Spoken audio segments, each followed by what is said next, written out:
Hi, good morning. I'm so glad that you joined us, that you signed in today. Hey, raise your hand if you never want to spend another 3 months in quarantine. I see that hand. How have you handled it? I mean, that's really the question. You know, we're at that transition where we're starting to come out of it. We're not all the way out of it, but the question is, how have you handled it while you were in it? Uh, has the quarantine season been a success for you? Like, no one likes it, but where we are now versus where you were 3 months ago, would you say that you're healthier? Would you say that you are closer relationally with the people in your home, people in your life? Would you say that you've grown spiritually? Did you make a difference in the lives of others? See, we maybe never realized it, but that's really what quarantine was for every follower of Jesus. For us to find improvement, to improve in our spiritual relationship, in our relationship in our homes, and in our ability to make a difference in our world. And if you've been successful in all of those areas, then well done. If you haven't been, listen, you still can be before this is all over. What we're talking about today will help you to pull success even out of defeat if this has been a rough 3 months for you. But what we're going to talk about today is also going to prepare you for the next thing. Like who's ready to move on, right? We're always ready to get on to the next thing, right? Raise your hands. Yeah, I see those hands. But let me ask you this. What if the next thing is a worse thing? Like, I don't mean like what if the virus gets worse as we all come out, or what if there's another pandemic that hits? I mean, like, for you personally, in your life, your next thing. What if your next thing is a worse thing than this thing? And I'm not trying to scare you. I'm not trying to depress you. I'm just asking, like, are you ready? How will you handle that? Now, depending on the type of person that you are, you might say, listen, I'm all set. I've already been planning. I plan day and night. I spend day and night going through worst case scenarios, and I have survival drills, and I have escape routes for 55 different possible situations. So I'm all good. Unless it's something that I haven't thought of, well, I need to worry about that. That might be you, maybe that person who you're planning it out now. Now I've given you something to worry about. Now, others of you ask that question and you're just, nothing worse is going to ever happen, man, and you're not worried about it all. Or you might be a person who right now is like, I will literally crawl into a ball and die if something worse happens next. I get it. but listen, what if you could thrive in anything, even if it's a worse thing? And you don't need to make another worst case scenario plan to thrive. And you don't need to put your head in the sand, and you don't need to curl into a bowl. What if you could thrive in any situation, anything that's next, even if it's a worse thing? Even if it's nothing you saw coming, even if it's something you've never experienced before, and you could, in whatever this next thing is, you could grow healthier, you could relationally grow closer to the important people in your life, you could grow spiritually deeper, and you could make a difference for the people around you. That's what we're talking about today. The New Testament tells us how to thrive in any situation, even if the next thing is a worse thing. It's a matter of faith and focus. One of the great examples of this is the Apostle Paul. Paul faced a lot of worse things, but he had a secret, and he wrote about it famously to the Philippians. He said, I know what it means to lack, and I know what it means to experience overwhelming abundance. For I have learned the secret of overcoming all things. He said, I find the strength of Christ's explosive power infuses me to conquer every difficulty. You see, those weren't just like inspiring words of the Apostle Paul. He lived this out. Acts tells us that Paul, he went from a good thing to a frustrating thing to a bad thing to a worse thing. Imagine this, right? Paul, he just completes a third successful missionary tour, planting churches and strengthening churches, and he comes home, and the next thing he finds himself in prison. And not like overnight prison. Like he had experienced overnight prison before and in Philippi, actually. And that time, this earthquake happened and it shook the chains loose and swung the doors open. But this time that he was in prison, there was no miraculous earthquake to prove God's favor or to free him. He just sat there, chained for 2 years. Now, Paul was a guy who was used to always being moving, but now he was locked up. He was used to always being on mission. He was always with people. He was either serving alongside them or mentoring them or ministering to them. I mean, when he wasn't in church, he was starting a church. But for 2 years, he was put in captivity. Now, ironically, the reason that he was put into prison at all in the first place was to keep him safe. He was in danger, and so the government intervened and put him in for your own safety captivity. And that captivity went on, and he couldn't get out of it until the governor said that he could. And he kind of got forgot. The governor forgot about him, and his trial got moved back to phase 4. And but when he did finally get a trial, Paul he appealed his case to the emperor. This is funny. This is funny. And so he appealed his case to the emperor, and the captivity ended. And so the captivity in Palestine that thing was over, which is great. But then he was transported to Rome. That was the next thing. And you know that saying, "Be careful what you wish for." What happened next was something that like Herman Melville would have loved. It was an adventure on the high seas and crew and conflict, and this fateful decision is made that steers them right into this terrible storm, and it throws their ship off course, and they get lost at sea and have to throw their supplies overboard, and their lifeboats are destroyed, and they end up shipwrecked on a strange island that's filled with its own dangers.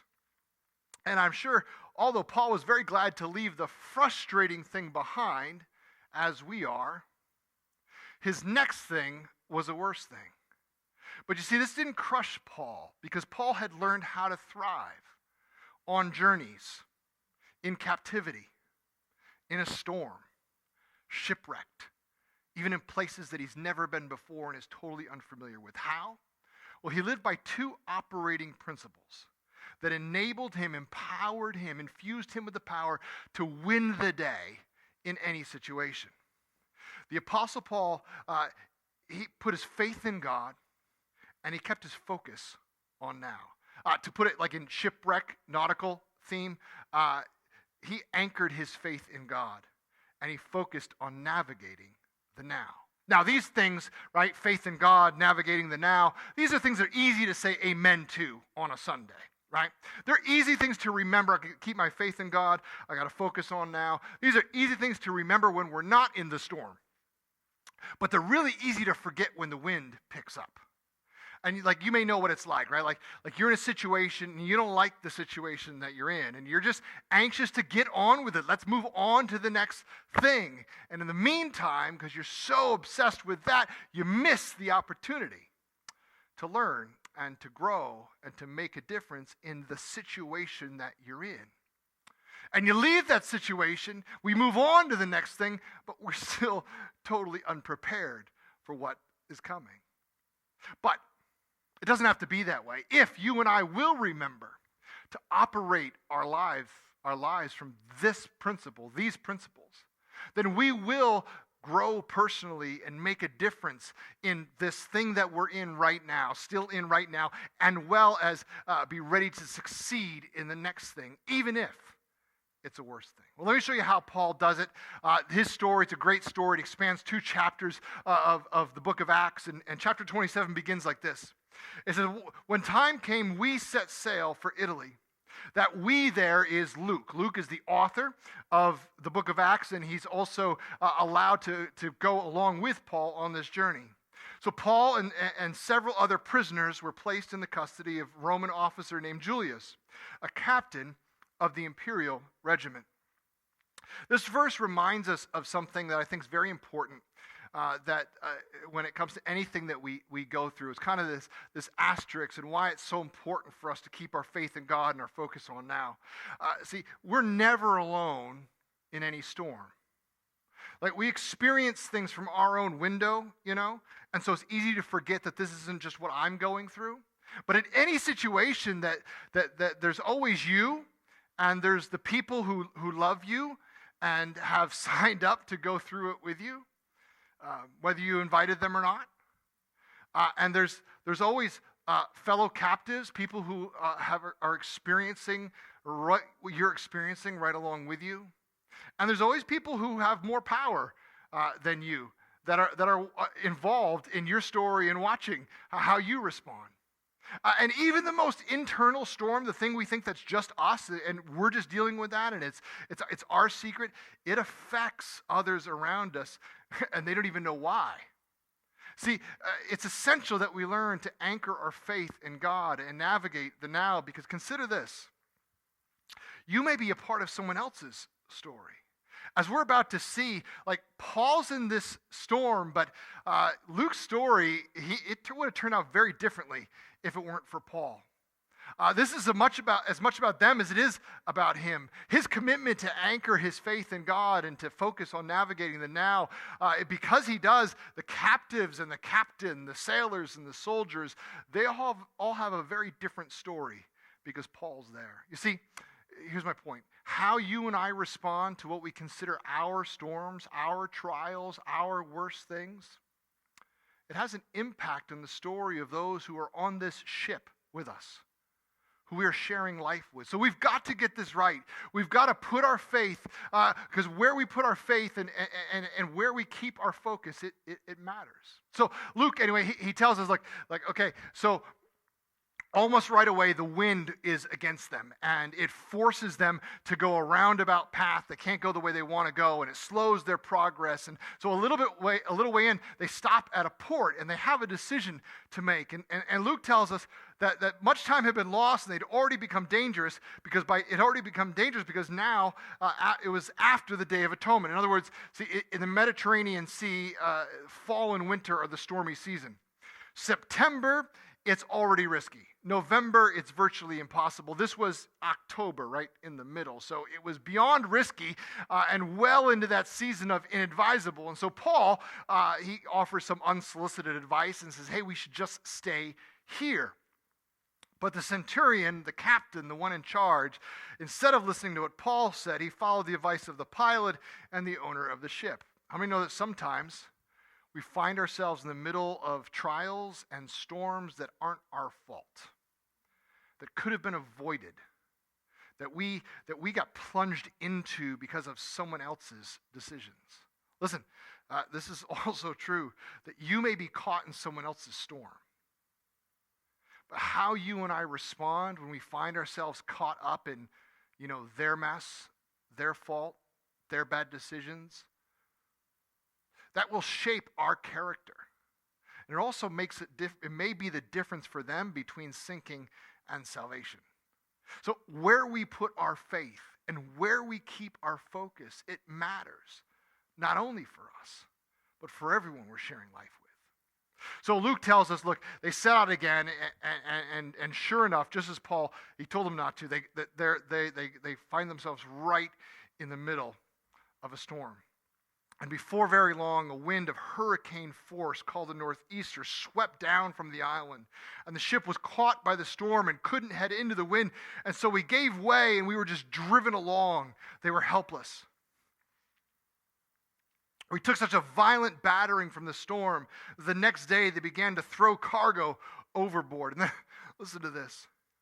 Luke says this. Luke says, when neither sun nor stars appeared for many days, and the storm continued raging, we finally gave up all hope of being saved. Have you ever been there? Like, it's one thing when the storm starts, right? And you feel like, hey, I can weather this. And then all of a sudden, things become real in your life, in your situation. So you start to take some actions, but then you realize that, hey, that's not helping, and you find yourself, look, in my marriage, the sun and the stars have not appeared for many days, and the storm has continued raging, and I've given up all hope of being saved. I've done my best to raise my kids, to love God, but the sun and the stars have not appeared for many days, and the storm just continues raging, and I've just given up all hope of being saved. I've prayed that God would heal me of this. I've tried to quit this thing. I've believed that this storm will end and that God has a plan for my life, but the sun and the stars have not appeared for many days. And the storm has continued raging, and I've given up all hope of being saved. You may even feel that way. Maybe you're sharing life with someone. Someone's on the ship with you who feels that way. Luke says we. When he says we, he's saying, look, this is how I felt. This is how the rest of us felt. But Paul was different. Paul does something in this moment. He recognized, hey, it had been a long time without food. And Paul stood up and he said this, men, you should have taken my advice to not sail from Crete. Then you would have spared yourselves this damage and loss. Because, maybe he's just hangry at this point, but not even Paul can help himself from saying, I told you so. That's kind of comforting, right? That's kind of comforting. But he says, like, okay, I said that. But having said that, although this is all your fault, that I just want to make that clear that you should have listened to me. But I just want to say this. Paul says this. Paul says, I urge you now, keep up your courage, because not one of you will be lost. Only the ship will be destroyed. Because last night, an angel of the God to whom I belong and whom I serve stood beside me and said, do not be afraid, Paul. You must stand trial before Caesar, and God has graciously given you the lives of all who sail with you. So he says to the men, he says, so keep up your courage and have faith in God, that it will happen just as he told me. Nevertheless, we must run ground on some island. So what he's saying is, listen, trust me, you can have faith in God. God has what's next. He's got it under control. So stop worrying about that. And now let's focus on what we can do now. And his talk worked, and they stopped despairing, and they decided to stop worrying about what they can't control, and they got down to the business of doing what they can control, and they did well for a while, but then that resolve didn't last because the storm went on for 2 weeks. And on the 14th night, Luke says, we were driven across the sea, and it was about midnight. The sailors sensed that we were approaching land. And he goes on to say that, look, they could tell that they were close to some land, but they can't see it. It's dark. They have no idea where they were. Is it a shore? Is it rocks that they're going to hit and the ship's going to fall apart? They're all going to be dunked into the ocean. And so the sailors, they're like, you know what? Forget everyone else. And so they try to get into an escape boat, to a lifeboat, and to escape. But the soldiers are saying, you're not leaving us here. So they actually cut the ropes off, and the lifeboats float away. And everything is in chaos. It's pitch black. Everybody's terrified, and they're angry, and they're yelling, except for Paul. And Paul speaks up again, and he says, look, for the last 14 days, you have been in constant suspense. You are full of stress, and you have gone without food. You haven't eaten anything. Paul says, I urge you, just take some food. Let's focus on what we need to do now. Listen, God, I told you, God has this. Whatever we're in right now, God has this. So have faith and just focus on navigating now. He says, you need to just take some food and survive. Not a single hair on your head is going to be lost. He said. So then it says that he took some bread. Watch how he does this. And he gave thanks to God in front of them all. And then he broke it and he began to eat. I love this because Paul, he begins to answer their fear by just calmly doing the now thing, the practical thing, the immediate need. But it's the way that he does it. It almost seems like he's doing communion here, right? But really, it's even more reflective of when Jesus fed the 5,000. The Gospel of Mark tells us that on the very same night that Jesus used this exact language of taking the bread and giving thanks and breaking it and giving to the disciples, he uses to miraculously multiply the bread to feed 5,000 families. On that same night, the disciples got in a boat. And they were out at the sea, and they're fighting the wind, and they're scared, and the wind is too strong for them. And Jesus, he comes to them, and he says, "Don't be afraid." And he calmed the storm. See, what's going on in all of this is that the ancient civilizations, they equated the sea and storms with demonic activity. And so being caught in this 2-week storm, these men are all terrified, and they believe that the evil gods are against them. And just like Jesus showed his disciples, Paul shows this crew. He's like, look, the God I belong to, the God I serve, you can have faith in. Because the God who's greater than the natural, he's greater than the supernatural too. We're fine. Let's just eat. And so Paul takes control again of this fearful, stressful moment. Here in this worst thing, he demonstrates his faith and he focuses on now. And it says that they were all encouraged and they ate some food themselves. There were 276 of us on board. And as Paul promised, daylight did come. The new day did dawn, and when it did, the ship struck a sandbar and ran aground, and the bow struck fast and would not move, and the stern was broken to pieces by the pounding on the surf. And the soldiers, it's funny. So the soldiers planned to kill all the prisoners to prevent them from escaping, because they would have received punishment if any prisoners escaped. But the centurion wanted to spare Paul's life, and so he kept them from carrying out their plan. We never really realize how important we are in someone else's story. It was Paul's response this whole way. His faith, his focus, that made him so valuable to this captain that he wanted to keep him alive so everyone else gets to stay alive too. Well, so instead the captain does this. He orders that, listen, if you can swim, go ahead and swim. Everyone else, we're going to get on planks and we're going to float there like Leonardo DiCaprio. And in this way, everyone reaches land safely. Well, try all over, right? Except now that they're on a strange island in the middle of nowhere. They have no idea where they are. Fortunately, the islanders are welcoming, and they built a fire and they welcome us because it's still raining and cold. And so Paul, he does what needs to be done now, because this is what he does. He just focuses on navigating. Now he goes and he gathers a pile of brushwood, and as he does, he puts it on the fire. A viper, driven out by the heat, fastened itself on his hand. I mean, if I'm Paul, I'm thinking, seriously. Like, have you ever reached one side of the storm, the other side of the storm, and then a viper? I mean, come on. Paul, he survives a shipwreck, and he gets bitten by a snake. I mean, he's got to be thinking, what is this about? Well, this is what everyone else is thinking about, because the islanders, they see this, and they're like, this guy has got to be a murderer or somebody bad, because he escaped from the sea, but the goddess Justice has not allowed him to live. I mean, it makes sense, right? Because bad stuff can't happen to good people. Well, I love this next part. Paul just shook the snake off into the fire and suffered no ill effects. Why? Because, well, that's what had to be done now. I love that. I feel like we could preach a whole sermon on just that verse right there. Because there's some attacks that you just got to shake off. Like, it's the only way that you're not going to suffer ill effects from them, right? Like women, are you listening? Like, just shake that snake off before the poison sinks in.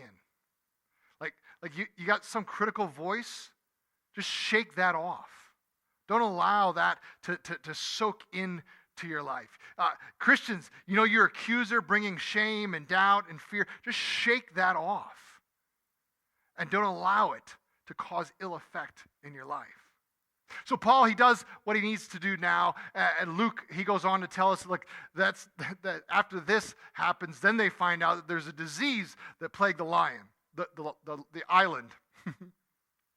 So they all went into quarantine for 3 months. Now, Paul, he had faith in God and focus on now. So he's like, okay, well, let me go pray with the sick. And so he prayed for the chief's father, and the man was healed. And then all the other people, they're like, well, we want that too. And so they came to him, and he prayed, and they were healed. And it says that as a result, we were showered with honors. And when the time came to sail, the people supplied us with everything we would need for the trip. Because when your faith is in God and your focus is on now, opportunity to make a difference will come to you. And if we will remember to live by those principles in the things we're in now and in whatever we face next, in the storms of life that knock us off course from our plans, they delay us from making the progress we want to make. Even the stuff that causes shipwrecks in our life. Even when we find ourselves in unfamiliar territory. If we'll remember to put our faith and keep our faith in God and our focus on now, they can result in things like success and favor. Look, some storms that you're going to face are inevitable. And it's normal to respond like the soldiers and the sailors, and even Luke did. To despair, to look for ways to escape. But instead, we can also respond like Paul did. And we can place our faith in God and keep our focus on now. What's the connection between faith in God and focus on now? You see, we only ever commune with God in the present, in the now. Like the past and the future, these are really just ideas for us. Like what happened in the past, it can't be changed. What happens in the future, it can't be known until we get there. The only time that we can ever really affect, the only time that we can ever interact with is now. That's where God interacts with us. It's where we meet God in the present. We're not asked to obey God forever. We're asked to obey Him now. We're not asked to trust and to worship God tomorrow. We're asked to worship and trust Him now. As Jesus said it, refuse to worry about tomorrow. Deal with each challenge that comes your way one day at a time. Tomorrow will take care of itself. Look, it's fine to plan for the future, but we should do so with a pencil. Hold your plans with an open hand. But when we've anchored our faith in God, not in some past expectation, we've not put our faith in some image of the future that we have. We've not put our faith in money or in some relationship that we had counted on. We've not put our faith in our career or in even our own health, our own talent. Put our faith in God and a belief that God is with us in the now, intervening in our situation now, taking care of what comes next. When we do that, we are then free to focus on what He has for us to do now, for our story and for others. There'll be times when it feels like the sun and the stars are not appearing for many days. And the storm just continues raging. When there's just seemingly no change in your situation and you can't see your way out. There'll be times when everyone around you has given up hope and everything seems beyond repair and it seems like the only solution is to abandon ship. There'll be times when you emerge from one storm only to find yourself in the next worst thing. But take courage. Because in those times, the gospel assures us, if we will remember to anchor our faith in God and focus on just navigating the now, then the result will be your success and your significance in any situation. Now, like on our own, we can't remember to do this. On our own, we can't even bring ourselves to do this. It's through Christ. It's in a relationship with Jesus, like Paul said. That's where we find His strength in us. And so I'm going to ask the band to return and the TV to be removed. But I want to give you an opportunity. If you don't have that relationship with Jesus, if you don't have that he talks about that explosive strength of Christ. He's talking about the Holy Spirit present within. If you would like to begin a relationship with him, or maybe start over, it's in that relationship with Jesus that we receive the Holy Spirit. He lives with us. He lives within us. He helps us to remember in every storm that we face to anchor our faith in the right place, to put our faith in God. He gives us the strength when we are weak in the situations that we are navigating to focus on now. And if you want to begin that, or you want to begin that again, I'm going to pray, and I want you to pray with me. But I also, before I pray, maybe today you are already a believer, but your story throughout these past 3 months, it has not been a story of faith and focus. Maybe your story over these past 3 months has been a story of fear, of frustration, sadness, of anger, or some other stuff. Maybe you're not healthier, not closer. You haven't grown spiritually. You've just been so consumed with what was, so fearful of what's next, that you've not focused on now. I want to invite you to pray with me as well. And in this moment, I want to encourage you and invite you to reaffirm your faith in God. Invite the Holy Spirit to help you in this thing to focus, so that you can still win in this thing and be prepared for the next thing, whatever it is. Let's pray. Jesus, thank you. Thank you for your love for me. Thank you that you did not abandon me. Thank you that you came to earth. You died on the cross, and you rose from the dead to give me a new kind of relationship with God. Thank you for the forgiveness of my sins, for the gift of your Holy Spirit. I invite you into my life.